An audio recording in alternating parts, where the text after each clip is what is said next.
Welcome to episode 70 of the Slip and We podcast. Very special episode. My guest this week is former 3-division world champion, junior welter, junior middle champ, the great Cory Spinks. Cory, how you doing, brother? I'm doing great, my man. What's up with you? Chilling, bro. It's good to finally meet you. I know we've been trying to do this for a little bit, so I really appreciate your time. It was funny because I think the first time we talked on the phone, you were like, yeah, I just landed in Puerto Rico and I'm in Jake Paul's camp. How did that come about? Well, we have mutual friends, so just come down here to just see the last little bit of his camp, and I guess on to the fight next month. Right, that's dope. So, are you just sort of providing like an advisory role in the camp? Well, just motivation, basically. Just come to put my little input in how he looks and everything. So that's all. Nothing big. That's cool, man. What is your take on Jake's preparation? Oh, he's been training hard, man. If we getting him together, getting him ready for Rockman, I think he'll be successful. What's your take on, and I've always wanted to ask, like a great from a different era, but what's your take on kind of like Jake's place in boxing and how he's using social media to kind of bring new audiences? I think it's a terrific thing. We need more. We need all the audience we can get. And if he, can use this platform to bring more awareness to boxing, hey, I'm all for it. Yeah, I think in some ways, right, that can only be a good thing. It's just a way to get, different kinds of people and new people's eyes on our sport, which is always a good thing. Yeah, it is. I think it's a terrific thing. He brought his audience over to boxing, so it's always a plus. And it's so different from like your era, because that's the era I grew up watching, right? Was like the HBO boxing era. And there isn't really like an equivalent to HBO boxing anymore. No, it's not. I know Showtime puts on most of the fights that's on cable. But the HBO had a nice run. I don't know why they stopped it. But hopefully they bring it back. It's kind of like the people that make it, there's no commentators like Lampley and Kellerman out. You know what I'm saying? Yeah, but they ain't do nothing but go to the zone. It's like HBO went to the zone. Yeah, in some ways, yeah, because it's a lot of the same fighters kind of transitioned over to that. And commentators, but it was a good run. It was a great run, man. I always like to say that HBO was like prestige boxing. You know what I'm saying? They brought like a certain level of red carpet kind of glitz to it that it feels like there isn't like really an equivalent to now. Yeah. Yeah, but Showtime is doing this thing, though. Yeah, they kind of hold up that mantle of like the old school kind of like presentation of boxing. Because they've been around for a long time too. So, they just finished carrying the torch. Exactly. And it's funny because I was part of why I hit you up was because me and my buddy were like watching a bunch of fights, and we got watching your fights with Zab, and I had actually forgotten that the second fight was on Showtime and not HBO. Right. Yeah, the first one was on HBO and the second one was on Showtime. Yeah. I guess one thing I've always wondered, because those are such great fights, why was there never a third fight with you and Zab? After the second fight, I moved up. Right. I was supposed to do it. I was supposed to move up after the first fight, but things transpired and we ended up hearing that the fight the second fight could probably be in St. Louis, and so I did what I had to do to make that happen. Even though I had a problem making the 147. I made it happen though. So at that time, it was a bit of a cut for you to make welter. Yeah, it was bad. It was real bad. Yeah, it was. I basically had to starve myself like the last week to make the weight. I mean, and It you was could see it when you guys were next to each other. I remember one point Larry Merchant was like, he was like, "This looks like a middleweight versus a lightweight." man, I was it was a lot. It was a lot went on that second fight, but you know who's to complain? You know, boxing is boxing. Yeah. What were some of the differences for you between the first one and the second one? Was it just it was a lot tougher to make the weight for the second one? That too, and I caught Crohn's disease in camp. Really? Yeah, yeah. I was in a hospital a couple of days. It shouldn't have even happened, but hey, I'm a warrior, so I went on with the fight. Crohn's disease is like a stomach issue, right? Yeah, Wow. So that was something is that something you had to deal with for the remainder of your career after that fight? yeah. That's it. Don't goes nowhere. Once it's there, it's there. No shit. Yeah, I don't think I had ever heard that was yeah. something that you had to fight. I don't make excuses. I don't Right. make excuses, but but that's when it first hit me in the first Zab fight. So I didn't know what the hell I had at that time, though. So you started feeling it during the first fight with Zab? The second fight. Oh, okay. See, there's a part of that makes sense because in the first one you were like so active. You know what I'm saying? You were just touching them up, all 12 rounds. And it's not that you weren't doing that the second fight, but it was definitely the pace of the fight was just a little bit slower. Yeah. I was the fight should have been over in like the first round. Man. So were you able to kind of find something that helped you deal with that through your career? Or is it just like, now I just have to push through this? Well, no, I just had to I had to learn about it. Even though during the rest of my career I really never did. I really never did find out a lot about it until after I retired. Though I started finding out I was supposed to be on a certain diet. I can't eat this. I can't eat that. I can't eat this because I went through some bad flare-ups during the remainder of my career. I had some bad flare-ups and everything, but it didn't. It took me to move to Florida and to really learn what the disease was. Right. I got to running into more people and got to learning more about it. So, because I got tired of being sick, and it's the worst, man. And I'm here. I am. Still pushing. Healthy. Got to stay on a strict diet for the rest of my life. And but I got it under control though. Is that something that like your team, like did Kevin Cunningham know about that, or did like no one on your team know about this? No, nobody. Wow. Nobody didn't know.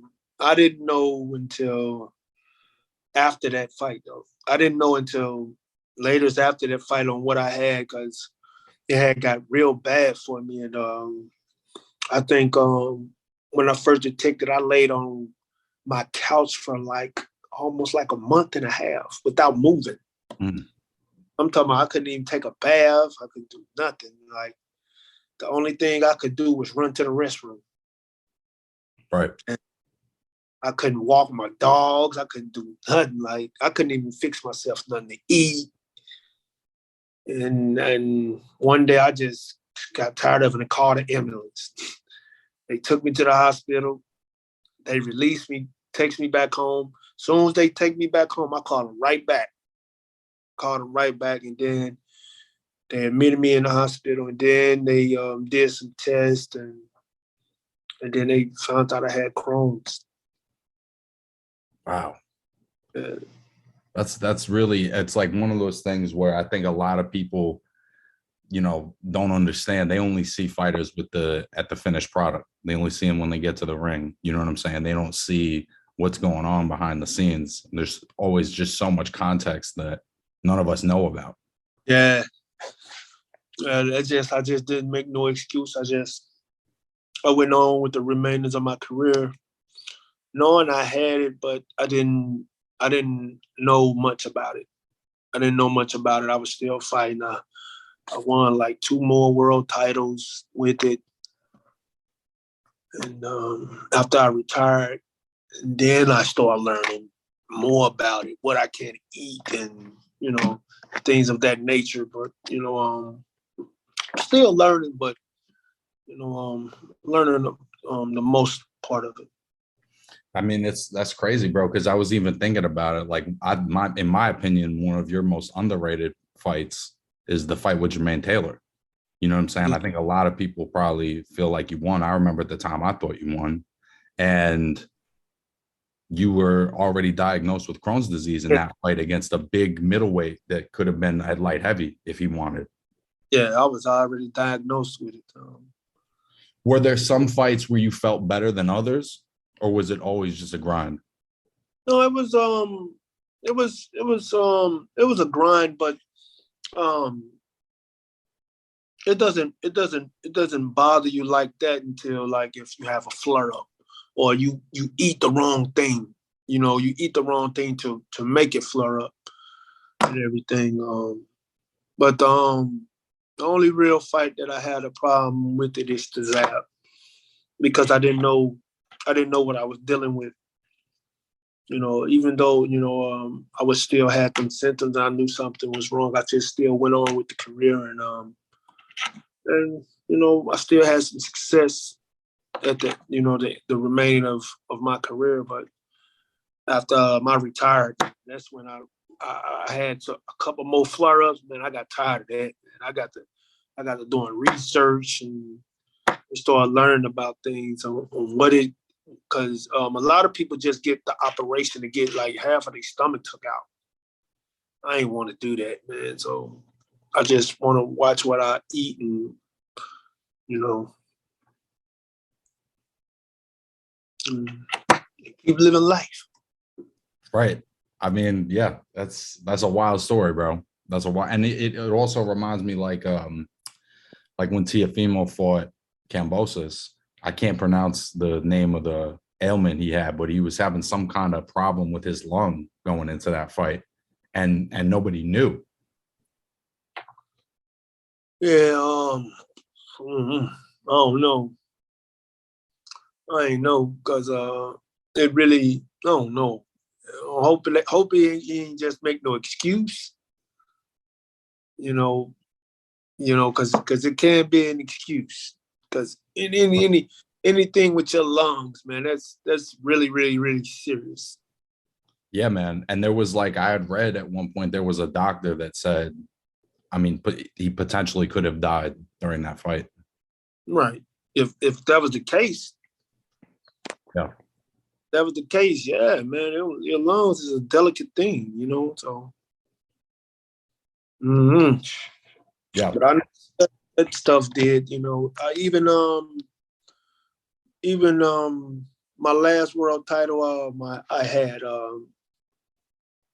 the fight was supposed to happen with DeAndre Lattimore, but I caught a flare up, so the fight had to be pushed back a few more months because once I have a bad flare up, I'm out for like some months.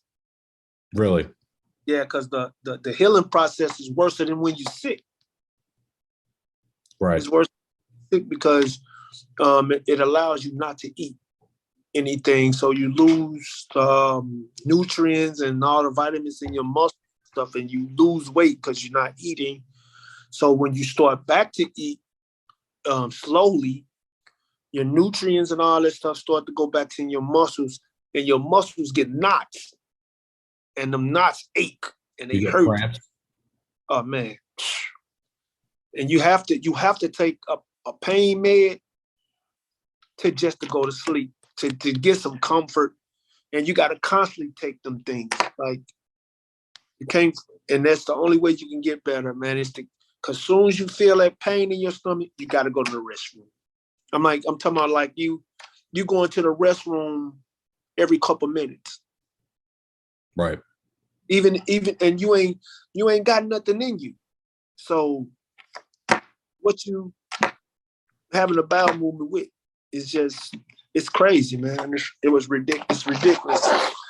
But now that I know about it and everything, better to take, I could take a little better care of myself and everything. So during your career, if you were in camp or whatever, and something like this happened, you know, because you weren't quite as knowledgeable about your condition, what would you do to kind of get through that?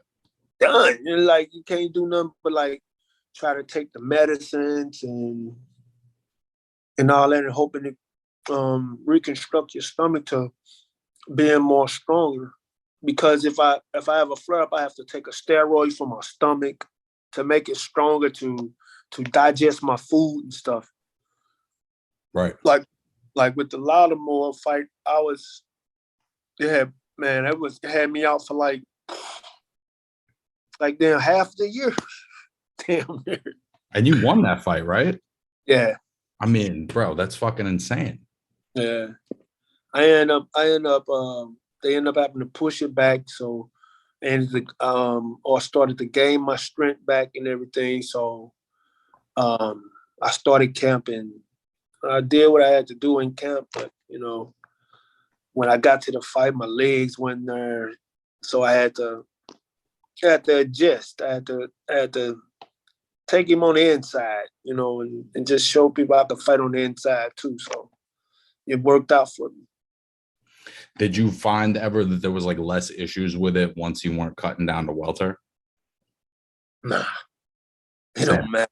Yes, it don't matter. It don't matter. If it flares up, it flares up. Yeah. But I didn't it didn't bother me like that. Like but it was just some you had to watch, because it's crazy. Like I damn near eat Chipotle every day because of what I have to eat. Like I have to eat easily digested food. Like I can't eat no fruit. The only fruit I can eat is honeydew melon and cantaloupe. It's got to be something really fibery. Yeah, and no, you can't eat a lot of fiber. Really? No, like I could eat oatmeal and stuff on a flare up or anything because it's easily digestible, but I can't eat a lot of wheat and all that stuff. So you can't eat rice? Yeah, I can eat rice. Okay. Because it's very easily digested. That's what I mostly eat. I eat a lot of rice. No, that's why I eat Chipotle. Damn, plus it's good as hell, you know. So, but yeah, I eat a lot. Noodles, whatnot, and bread, white bread. Man, I deal with a lot, man. I even got gout, man, in my feet. You have it now? Now, I've been having it.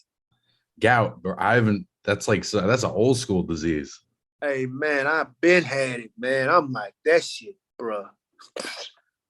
And then I had to find out. I just now found out for real what brings that shit. I can't eat salmon. Immediately bring it. Salmon gives you gout? Gives you gout. Not give, like it flares it up. It flares gout up. I ate it one day, and the next day immediately. I'm like, what the? And I was puzzled. So I just you know, I just asked my phone, blah blah blah blah blah. What brings blah blah blah flares it up? And lo and behold, the number one goddamn thing was salmon. I'm like, I just ate that. That shit had my feet aching for like damn near a week straight. Damn, bro. Yeah, that's intense. Did you also have that during your career? Yeah, I had that too. I had it young, man. It used to just come sometimes, and I wake up, my motherfucking feet, dude. The sheet touch my feet. I want to rip the sheet up.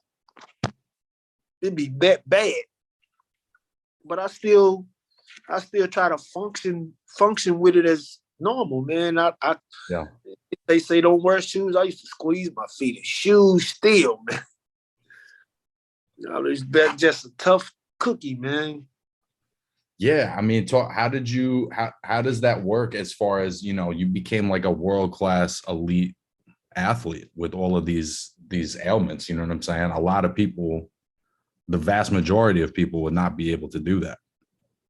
Well, just I guess it was my calling, man, to be that type of athlete as a boxer, and really I didn't have to learn how to box. I had to learn different skill set, but I already knew the basics and everything because I grew up in it. I already knew how to move my punches and everything, but a lot of people think my dad probably taught me. No, they did. It was a gift. It was a gift. It was a gift. It wasn't something you learned from your family. It was really just something that was kind of in you naturally. Well, of course, watching it, I've learned that my family, was into it, but it kind of rubbed off on me naturally of not having to go through the basics. As far as being around it all the time, I didn't have to go through the basics to learn how to move my head and all that stuff and the jab and all that. So when I finally started, I already knew how to do all that. Right. That's wild, bro. I honestly too, like I can not in the same level, but I can relate to some extent. Like I grew up boxing and shit, and it was like injuries and various kind of health problems that halted, my boxing path. And so I was like transitioned into being a trainer, in my early 20s. So just kind of being able to relate to like having athletic talent, but then having these things that kind of hold you back. I have all the respect for that story, bro. It blows my mind. Yeah. Yeah, I played everything. I played all sports. I just didn't play hockey and all that stuff. But I played volleyball, soccer, baseball, football. So you were every sport athlete. Yeah. I did all that. I'm talking about like my whole like childhood is as long as I was boxing, I was playing these sports too. Right. And that's what's crazy too, is not just like, there's guys that are great fighters that aren't particularly athletic. Like your style was extremely athletic. So you know what I'm saying? Like that's just wild to me that was your style mixed with like I have gout and Crohn's. Yeah. Really crazy, bro. Was that also why? Because maybe I'm misremembering this, but didn't you take some time off after the second Zab fight? No, I didn't. I didn't because I ended up jumping right back in. My next fight was a title fight. Who was that against again? I watched that fight. I remember that fight, bro. That was a great fight. Yeah. And that was what, like 6 months later? Yeah. That's incredible, bro. That's a wild story, man. I always wonder too, like somebody like Chavez Jr., you know what I'm saying? Like it's like the complete opposite where he has everybody showing him everything and he's being like, also coming from a great boxing family and who his pops is and whatever. Sometimes it's kind of been handed to him in a sense and he's never, gone after it with that vigor, Yeah, exactly. I guess last thing I was curious your thoughts on Ryan Garcia's fight against Javier Fortuna. What do you think of his performance? Oh, he had a good performance. Great comeback to his career. I think he looked good. The Tank will be a little different. The fight with Tank will be a little different. But for the most part, he did his thing. He did what he was supposed to do to Fortuna. On to the next. Do you think that he'll go back down to lightweight ever again, or you think he's a 140 boy? I think all of them. I think they whole little class gonna move up to 140. You do? Yeah, I think they. I think they didn't want they want welcome at 135. You think Shakur will too at some point? Yeah, I think he'll follow. He has to. He has to because other than them, who's Shakur gonna fight to make the buku bucks? Right, and he already beat the at junior lightweight. He already beat Burchelt and Valdez. Like those are really the or not. He beat Valdez and Herring, I should say. So it's like he already beat the other champions. So you got to go chase them other cats. You know, you got nice size on you to fill out at that weight. Of all of the young kind of, I mean, I'm gonna say lightweight because that's where they all kind of started. But of these guys from 130 to 140, Shakur, Tank, Haney, all of these guys, who's like your personal favorite? Who do you think is gonna kind of raise to the top when the dust settles? Well, right now it's between like Tank and Shakur. The most talented is Shakur. He's the most talented to me out of all of them. But Tank's the more meanest. But right. Evan Haney and all of them, they right there though. But when it comes to that type of talent and that high level of talent is whoever night it is. Whoever can dish out and to their game plan, that's be the victory, the winner of whoever fight each other. Do you see Ryan Garcia as having a chance against all these guys? He has a chance with all of them because he has a nice little punch. He has a nice little punch, and plus Ryan he's kind of tall, you know. But he wouldn't do nothing with Shakur though. I just feel like, you know, he's down at 130 because he wanted to get all the belts and whatever. But I feel like the minute he goes up to 135 or 140, like it's so hard for me to see anybody beating him, bro. Oh, Shakur? Yeah. Yeah, he's talented, man. Crazy. He makes it look so easy. He like reminds me of like young Floyd when Floyd was a little more aggressive. He's that kind of sharp. Yeah. He's a little bit more though. He has a little bit more. As far as like his defense and everything, it's impeccable, man. His distance is incredible. He's a real talented kid, you know. The only person that can beat him is him. I think just on a chess match level, I would love to see Shakur and Haney. I just think that's a fight that would be, I mean, in some ways similar to you and Zab, where it's just like two very speedy, athletic, you know, talented outside boxers.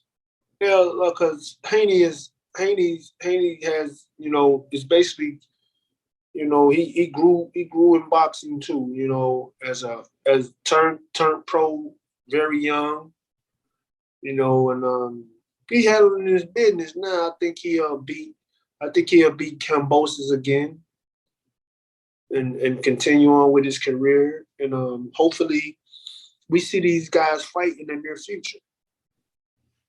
I mean, I can only hope so. And then especially and I think you're right. I think they will all kind of gradually move up to 140. And then you got guys like Josh Taylor and all these other guys. I think it's becoming a point.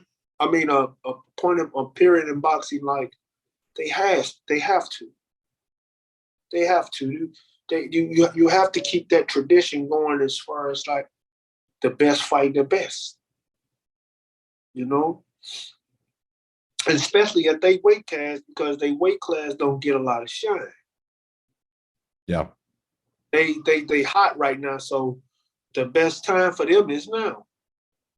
Yeah, and it's really the only two like top guys that have fought each other in that neighborhood is like Haney and Kambosos, and then I would guess Teofimo and Lomachenko are kind of the other two that have fought each other. But other than that, none of them have been in the ring together.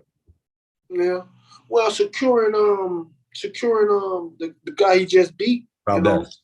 Yeah. Valdez, they didn't have to do that, but they did.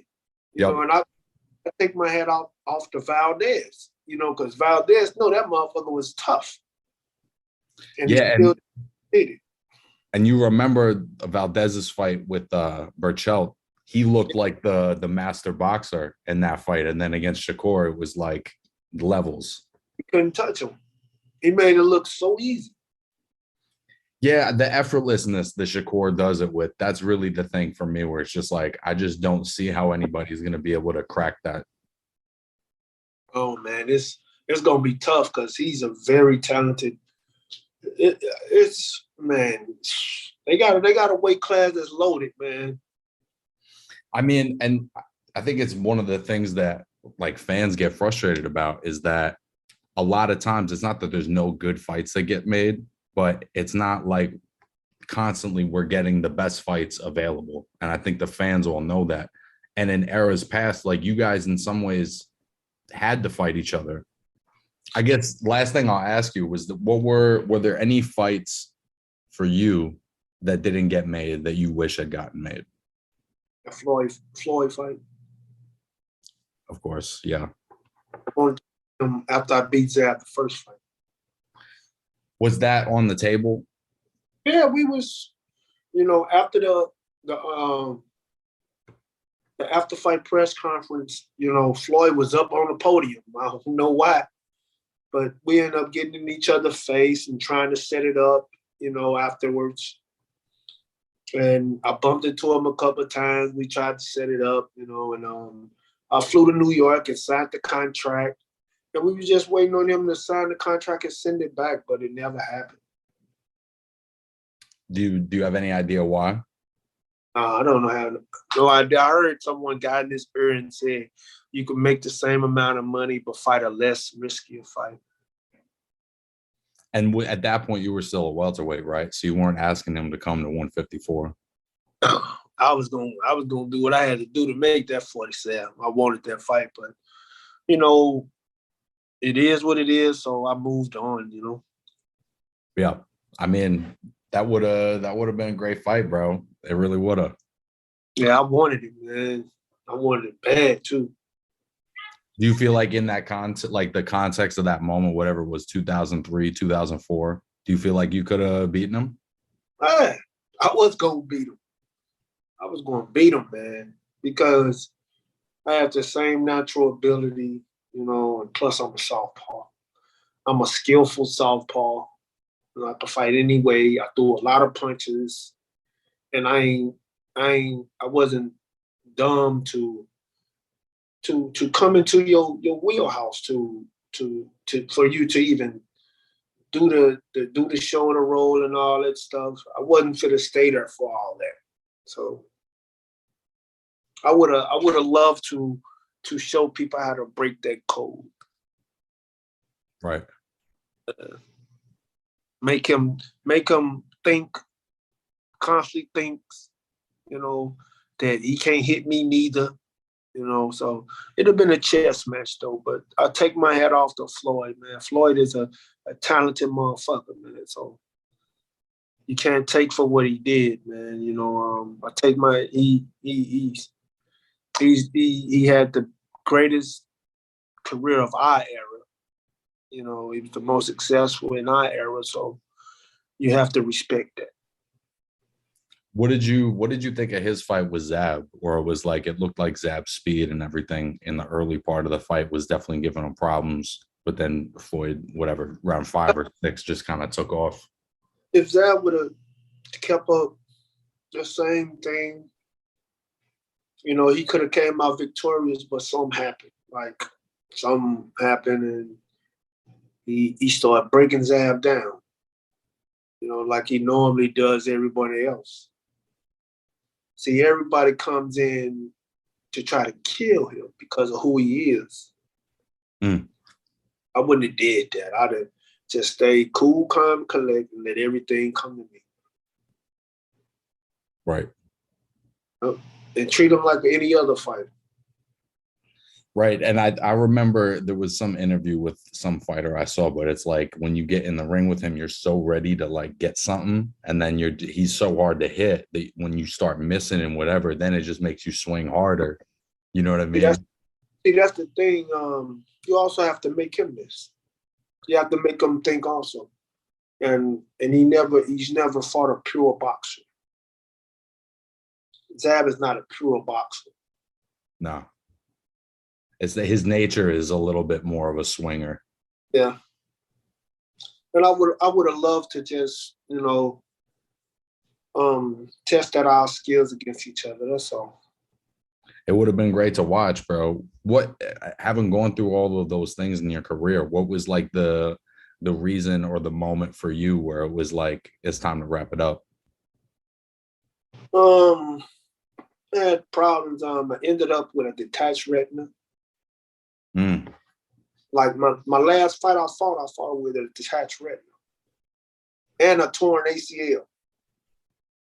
Not having had surgeries. Huh? Like you didn't have surgery to fix the ACL, or you actively had like a torn one? I had a torn one during the fight and the detached retina.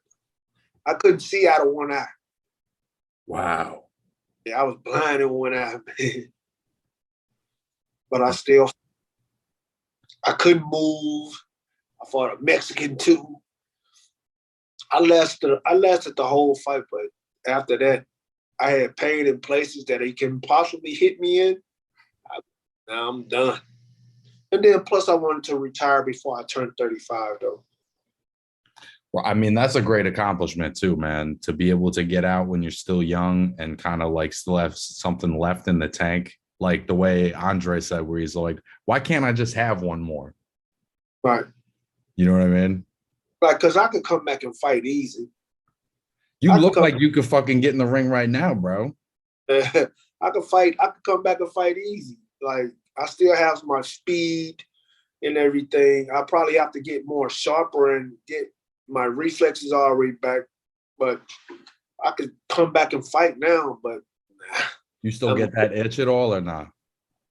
man, I got kids, man. Man, my life to them is too important. So I just, I leave it alone, man. No matter how much people come to me saying, you can do this, man. They doing. I'm like, yeah, I know. It's got to be tempting too, like when you see fucking Mike and Roy and a lot of these older cats that are getting back in the ring and having fun and shit. It is. It is. I was almost close to doing it, but I'm like, nah, I'm all right, man.